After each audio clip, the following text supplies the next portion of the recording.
Good afternoon. Welcome back to another episode of Divorce at Altitude. I'm Amy Gosha, and I'm here today. I have the pleasure of having on Dr. McNamara. How are you doing today, Dr. McNamara? I'm great. How are you? Thanks for having me. Great. If you don't mind just telling our listeners, what is your background?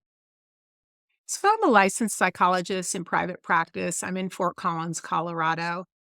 And I have worked with families who are separated or divorced, doing two home parenting for over 30 years now. And I've worn a lot of different hats, but that's essentially what I do is work with families in that scenario. Yeah, that's great. Today, we're going to be talking about what's called reintegration therapy and kind of the place of therapy in family law cases. So, what I'll start with is from your perspective, maybe if you could just talk to the listeners about what reintegration therapy is. Well, reintegration therapy was defined by our state legislature in recently, I think it was May 2023, in a recently passed law that modified 1410-127. It's 127.5 now. And it defines reunification therapy as therapy that is aimed at reuniting or establishing a relationship between a child and an estranged parent or a rejected parent or some other family member of the child's. That's how it's defined in the statute.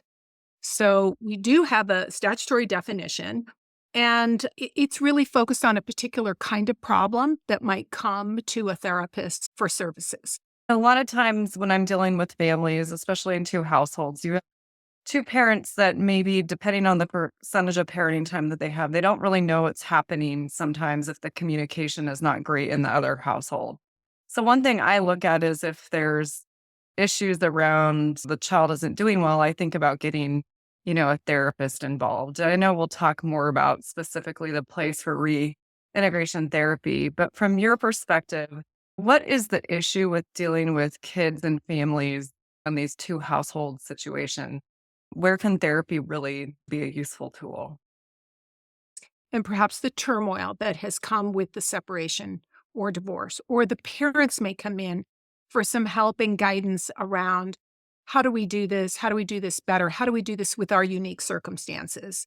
These are really one whole sort of level of therapeutic services for families who are dealing with these kinds of issues. The families that come in for reunification therapy or family therapy as part of a court order or as part of a high conflict situation are usually families that are grappling in some way with a parent child contact problem. A child is either resisting contact with a parent or refusing contact with a parent or is having a lot of problems adjusting to the parenting time schedule. Maybe the parents are at odds about what's best for the child regarding the schedule and contact and relationship with the parent. And you have a whole host of issues around that problem of a child doesn't want to do this. And here we are. Something needs to be resolved or it's been resolved. There's been an order put in place, but there are still a lot of issues in the family. And here comes the therapist. Now the therapist has either been appointed or the attorneys are calling and asking, can you be of assistance? And that's how these families commonly present. Yeah, and you mentioned family therapy. Let's just talk a minute about what is family therapy and how does it differ? How is it differentiated from reintegration therapy?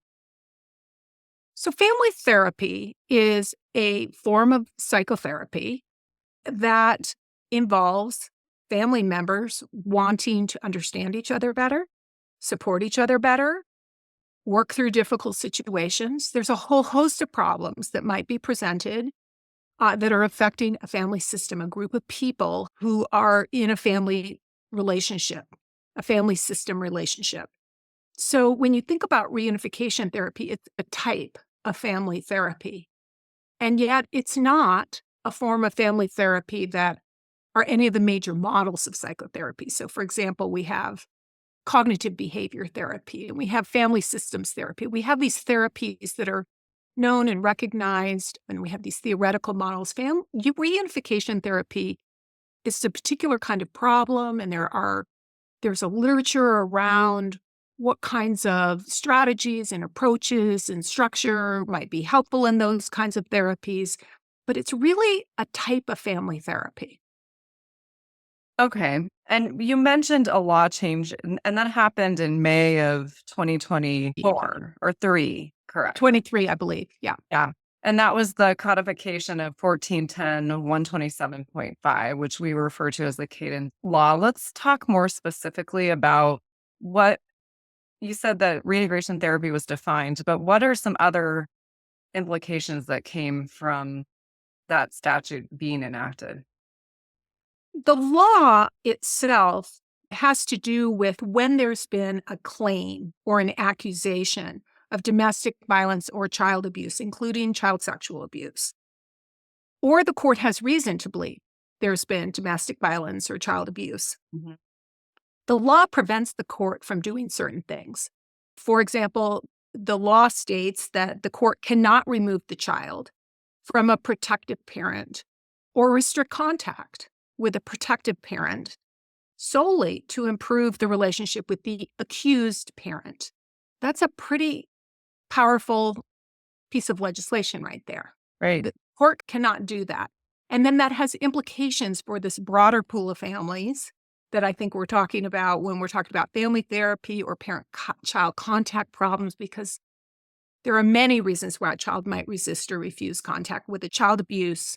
Exposure to domestic violence, history about is one category, but it's not the only category.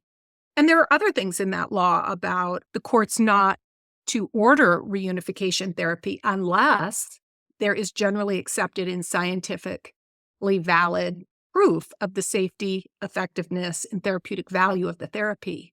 That's another really important part of that law that now therapists need to be very mindful of and thoughtful about, and we need to be able to articulate what the empirical base is for therapy.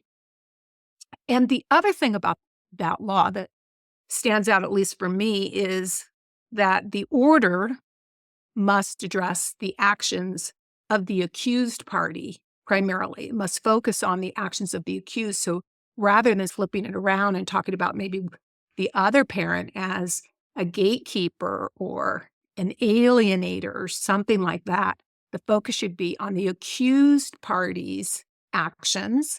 And it has some language in there about what the accused parent needs to be doing. So those are the key components of that law that then have implications for how all of this work is being done.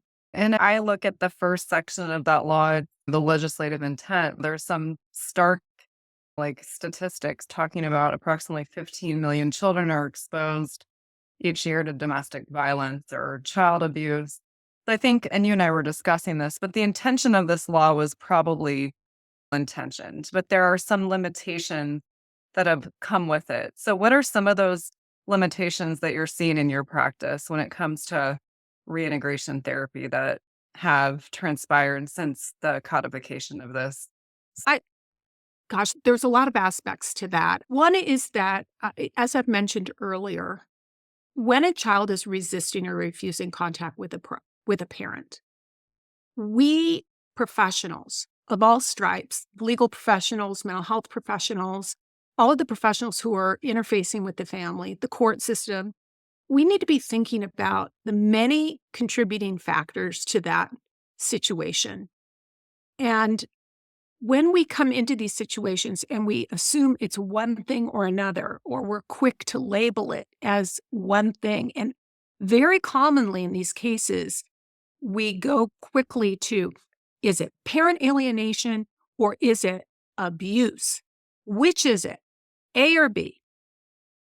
And I think that's an oversimplification in many cases, but not all cases. There are some cases where there has absolutely been child abuse. There's been intimate partner violence. Kids have been exposed to this either directly or indirectly. They're deeply affected by that. And the case gets bungled by all these other kinds of possibilities when that's the root cause. That's the core issue. That's why this child is having a lot of anxiety and resistance. And that's one particular scenario. We need to remember that the vast majority of separating and divorcing parents and families have positive, healthy, nourishing relationships with their kids. We're talking about a small percentage of separating and divorcing families who continue to have turmoil and problems in these parent-child relationships and the co-parenting relationships. Serious problems. We're talking about a small group. So what are some of the other things that might be going on? Well, kids are affected by the conflict between the parents or communication between the parents. There might be a child who has a long-standing strained relationship with one parent. And now at the time of the separation and the divorce, it's, whoa, wait a minute. Now I've got to spend time with this parent without my other parent who has always been my source of kind of comfort and security. And I don't want to do that. And what is that going to look like? And how is that going to work? But there really hasn't been abuse or intimate partner violence. It has to do with the nature of the history of the family relationships. It could be a situation where there's repartnering going on with the parents that kids are having a lot of problems with. It could be a change in the parents' lifestyle or ways of living that they're suddenly changed at the time of the divorce that kids are having strong reactions to. These aren't abuse or neglect. There's no parent alienating behavior necessarily going on, or there's just small sort of lower level kinds of things going on in those categories. But we've got some other things that are really driving this child's reactions in response to the situation. So I think one of the things about this law is we need to not forget that in these cases of parent-child contact problems, there are many reasons why a child may be responding in this way, and the intervention should be proportional and should match what those causes and what those contributing factors are. So there needs to be a matching of the therapy to the problem. And that would be true any therapy that we do. Well, and wouldn't you say, Dr. McNamara, that it can also, like with at least I see this with my clients, where it can be very high conflict and very intense, and then it can level out and the family can kind of exist and not have as much conflict. It can ebb and flow. And so probably the needs of a child in therapy, they're going to have needs at different points. Like when you talk about like the frequency of therapy or how to structure it, it almost to me seems like it has to be a flexible model that you're constantly looking at what is the need and how to, like you said, proportionally address it. So in your practice, since we're talking about how you structure it, what are some things that you see that are really really effective? What are some tools that you use to really figure that out when you're in the therapist? I oftentimes when these cases come in, somebody else has already looked at. So there might have been a CFI, there might have been a PRE, there might be a CLR, a child legal representative on the case who is really got their eyes on the whole situation and is representing the child's best interests and can convey quite a bit of information.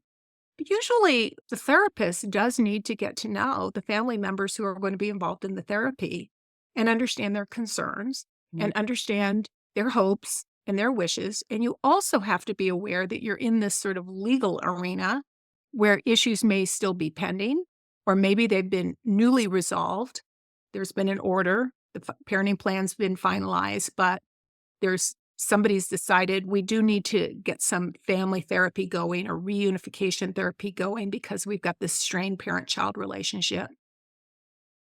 There needs to be some assessment of where is the family, what are the primary issues, what's on people's minds, and then there needs to be this structuring of what is the goal here? What are we trying to accomplish?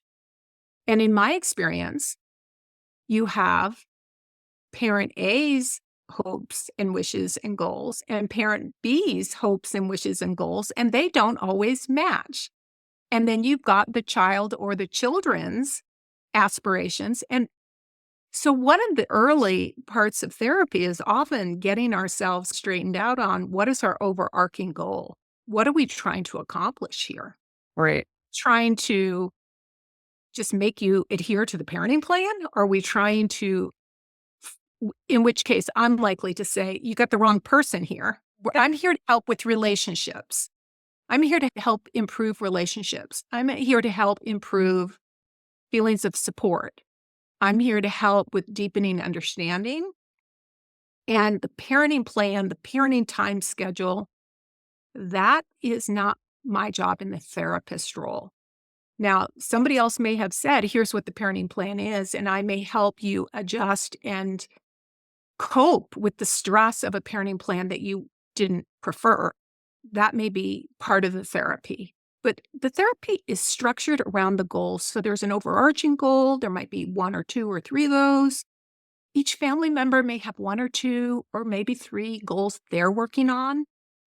One parent may be working on, how do I support this other parent-child relationship given many problems? The parent who is in the strained relationship with the child may be, what do I need to make change to improve my relationship with the child? The child's goals might be, how do I manage anxiety?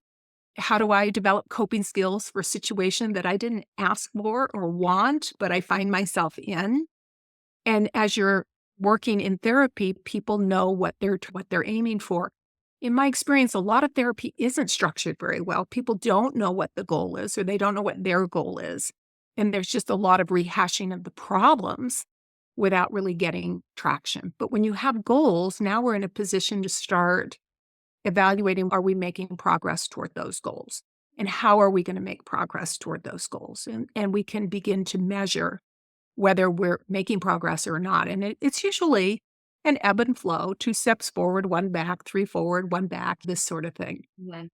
Yeah, I think my role as the family law attorney is defining, what authority does the therapist have? What kind of information is given to the therapist? Also, I try to give the therapist just, that's your expertise. So I want to give the therapist as much flexibility on the process as possible. And you mentioned CLR, child legal representative. You and I have seen how more of them are getting appointed, and they can be a useful tool. Can you explain just to our listeners, how can just briefly a CLR, how has that been a useful tool that you've seen in cases? It's been incredibly useful in a number of cases that I've had because the CLR is an attorney, represents the child's best interest. And that person is in a position to talk with the parents who represent the attorneys who represent the parents. And that person can reach stipulations. That person can help move a case forward, can help try to bring it to resolution, and can help craft an order that is going to give the therapist what the therapist needs in terms of frequency of therapy, who's paying for therapy, who's bringing the child to therapy, what are the expectations of all of the family members? Is the therapist going to give reports on progress? And if so, how much information is going to be divulged? Is everybody going to sign releases so the therapist can do that? There's just a lot of structuring of that the CLR, and sometimes if you don't have the CLR, the representing attorneys can help craft all of that, or you'll just get a great order from a judge who has a lot of experience with this, and all of that is spelled out. It takes the wind out of the sails for a lot of potential problems in just getting the therapy going, that everybody understands up front, okay, this is what's expected. Yeah, and sometimes if that's not defined, getting the therapy started is a huge problem. Oh, yes, absolutely. And even when they arrive, when it's a very vague order, go to therapy, then the therapist is in the position of who's going to bring the child. I'd like to see the child weekly. I'm not going to pay for weekly. I'll pay for every 2 weeks, or I'll pay for once a month, and now the therapist is trying to grapple with all that stuff. And you have to remember that therapists get very pulled to align with people's perspective. And the therapist is trying to float above that and work toward those overarching goals, which have to be established. What are we here to do? And that's what I'm here to help accomplish with all of you. And if you get caught up in somebody wants it this way and somebody wants it that way, and you're trying to broker that deal, now you've just compromised that role of being the therapist who's focused on the therapeutic goals. So it gets very tricky when you're dealing with court-involved families, how to manage all of this. Yeah, that makes sense. I just want to make sure that we do cover this. So with the new law, it talks about allegations of abuse. Can you explain to me the implications and what that has on whether or not you can do reunification therapy? Yeah, the law is clear that it is a claim or an accusation, triggers these shalls and shall nots in the law. So it is a claim. So I can tell you in my experience over the past year, what frequently happens is there hasn't been a finding, but there has been a claim. And so when the family comes in, there's dispute about the truth of the claim, of the accusation.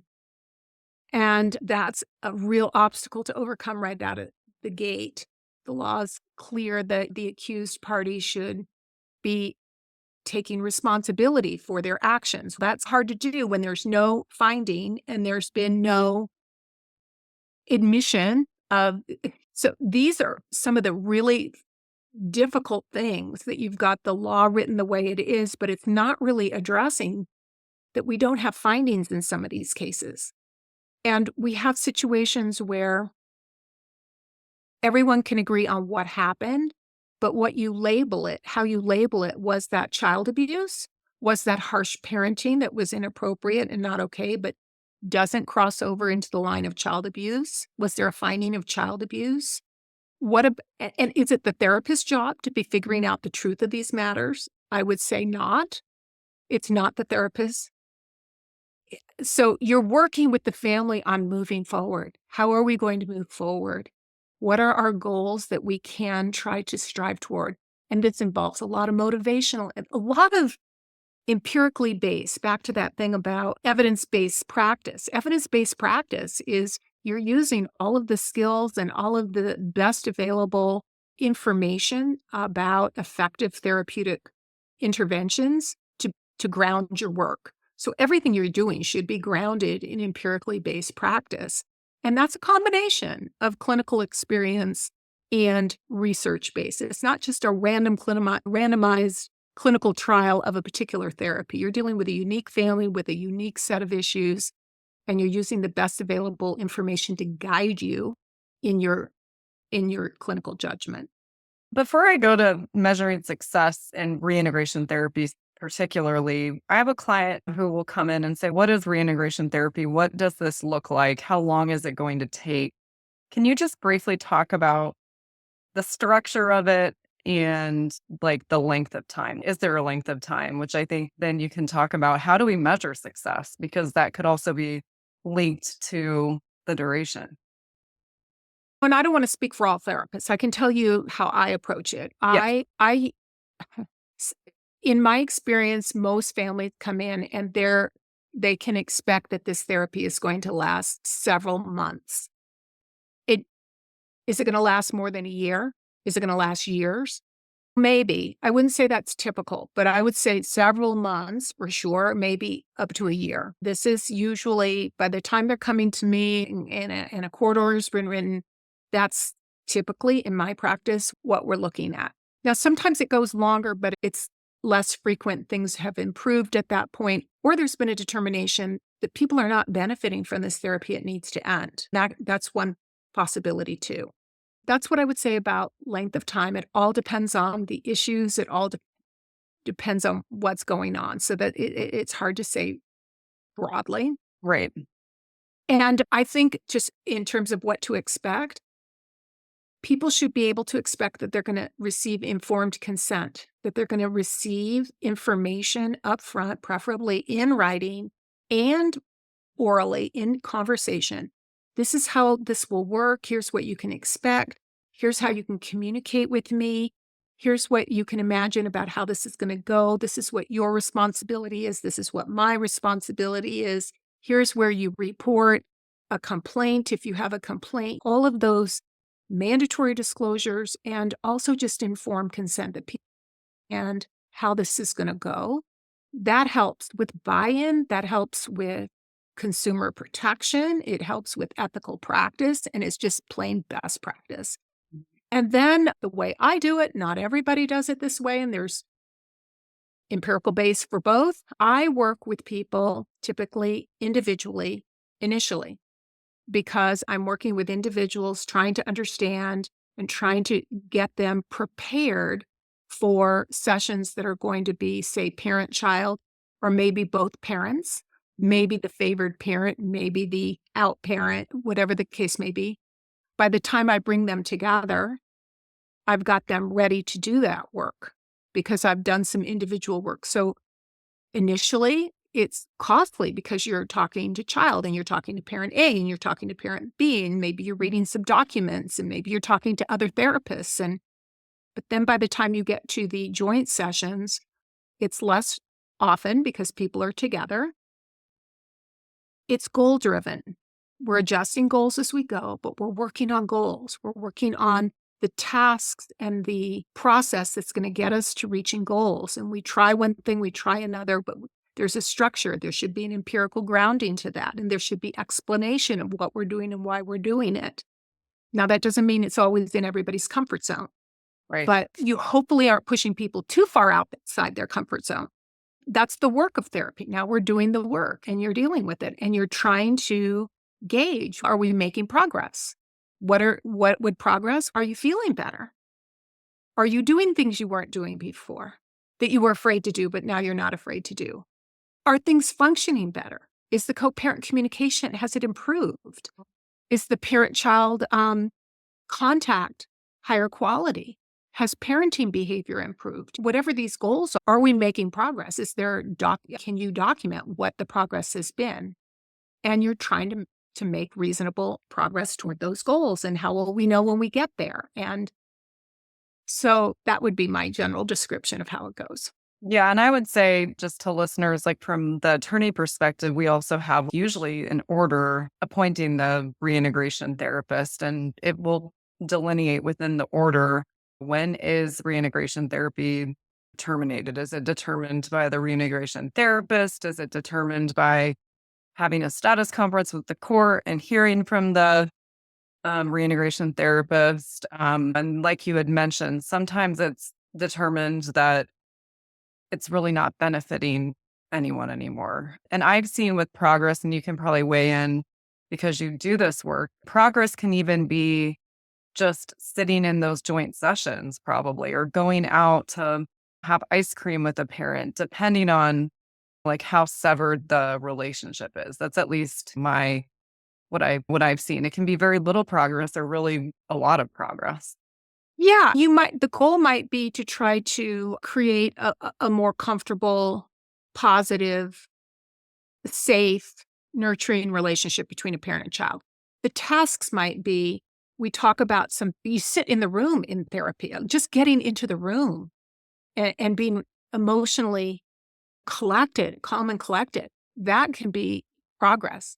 And then we talk about some things that can be progress, feeling heard, practicing some communication skills, going for ice cream with the therapist and then without the therapist. It's very specific little goals like that are building toward this goal of, are we building a better relationship? Are we understanding each other better? Have problems in the past, are they being addressed? Um, that that's ex- that's exactly the way it goes. That's this goal and the tasks of therapy and the clarity, trying to have the parties understand and the therapist that we're all on the same page. This is what we're trying to do. And I think the final remark, at least I tell this to my clients, that um, kids want two parents and they want to have a good relationship with each parent.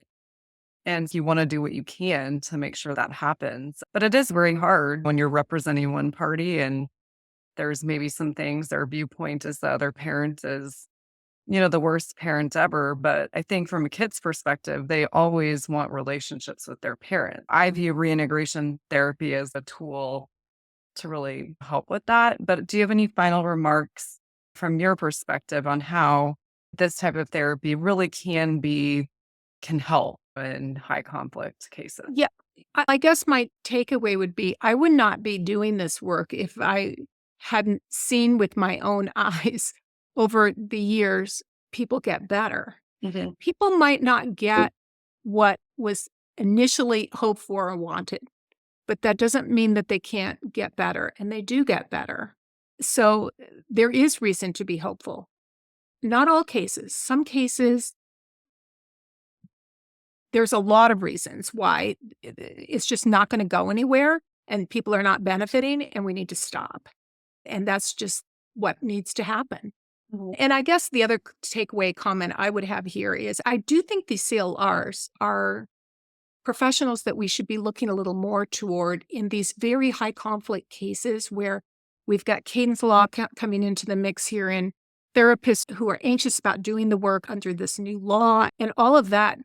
I do think those professionals, they come in, they represent the child's interests. I think they can help pave the way forward and help address roadblocks in the process that help get things moving in a way that the parents who are representing the parents may have a much harder time navigating. So the problem there is cost, but when they're there and they're good, they're really helpful. Yeah, no, Dr. McNamara, I really appreciate your work and helping children and families. And thank you for talking to us about reintegration therapy and the status of some changes. So, with that, thank you, listeners, and we'll be back for another episode of Divorce at Altitude. Thank you.